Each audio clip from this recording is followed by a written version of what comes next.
Al Pacino and Robert De Niro, two of the greatest actors of all time, constantly compared, often considered for the same roles.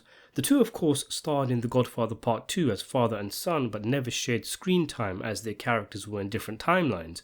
It took more than 20 years for the duo to actually be cast in the same film together, and Michael Mann, in the prime of his career, delivered an urban crime classic in Heat, which pitted De Niro's bank robber trying to outwit Pacino's cop on the chase. The movie made full use of De Niro and Pacino's gravitas and off-screen reputations, using this to fuel the sense of rivalry and admiration between their characters.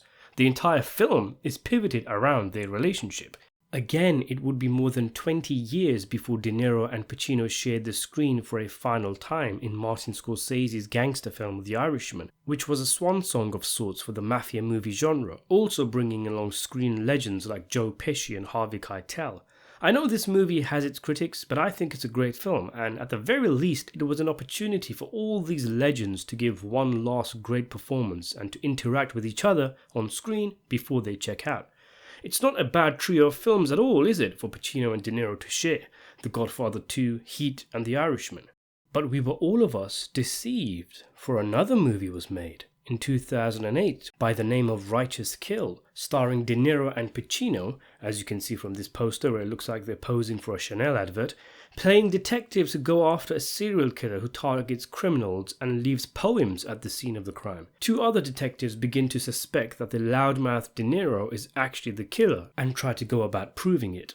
You never hear people talk about this film, and with good reason. It was utter crap. Here. You lick my balls anytime. You lick my balls anytime. But at the same time, I remember it being a big deal that the two legends were pairing up for a film. Unlike Heat, where they only really had two scenes together, and even then, if you want to be pedantic, you could argue they never really looked like they were on screen together in Heat because of Mann's reverse shot cinematography style. And I remember conspiracy theories that they were never even on set together in Heat, with body doubles being used for the back of their heads. Anyway, the point I'm making here is that here is a movie that promised them engaging with each other throughout the film. After all, they're partners.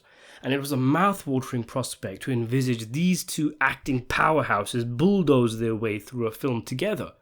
But again, Righteous Kill is so poor, it feels like audiences have collectively forgotten it even exists. Even at 1 hour and 40 minutes, the movie is a dire slog to get through, devoid of energy, all building up to a twist-ending climax that really feels like cheating, given what happens in the film. Like, for example, the movie being framed around a supposed confession tape that De Niro's character is doing. I've been a cop in the NYPD for over 30 years. In that time, I've killed 14 people. Once everything is laid bare, the whole thing comes off as cheap. It feels like one of those movies you come across during a family emergency. You're up at 3 a.m. waiting for news from the hospital, flicking through the TV dangerously close to the naughty channels, and you're puzzled to discover that there's a cop movie playing that stars Bobby and Al. The novelty of seeing De Niro and Pacino team up wears off fast because they're in a film deeply mediocre, and even they knew it. They expressed embarrassment about working on this movie. Had it not been for them, this film would have been lost in a sea of low-level cop flicks.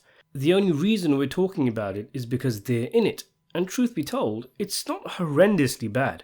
It's just dire, and not worthy of the acting pedigree. But don't put these guys in your film then. Don't raise expectations if you know this is just going to be a below-average forgettable flick. I think this 5 seconds or so encapsulates the feeling of the film for those who haven't seen it. Who? Nah, he's kidding around. But seriously, Lieutenant, how far do you want us to go with this Rambo murder? I don't know. I was thinking maybe you'd investigate it a bit more, figure out who did it, try to put him in jail. That is, if it doesn't get in the way of your shuffleboard lessons. Yeah, no problem. That vibe you get, that we're all just here, we're doing a job, we're not really taking this seriously, there aren't really any stakes here. That's what the whole film feels like. Call us anytime, you hear something, anything. And it devastated me when I first watched it, because as a huge fan, I'd been watching all sorts of crap De Niro and Pacino films throughout the 2000s, sticking by their output, hoping fruitlessly that these movies might be decent, but they were all awful, one after another. and Righteous Kill was the apex of this mediocrity. It cemented the idea in my head that even if they're together, both of them in a single film, and they can't put out a half-decent movie, then surely it's over for them, and I'm not going to get another good movie from these guys ever again. This is why I was holding out for The Irishman for about 10 years. It'll give you some perspective on why I admire the film so much. I didn't go into The Irishman off the back of films like Heat, like many people. I went in after years of watching movies like Red Lights and Jack and Jill. I wasn't even sure if De Niro and Pacino had it in them. And when The Irishman finally came out, they did indeed end up giving great performances in Scorsese's film.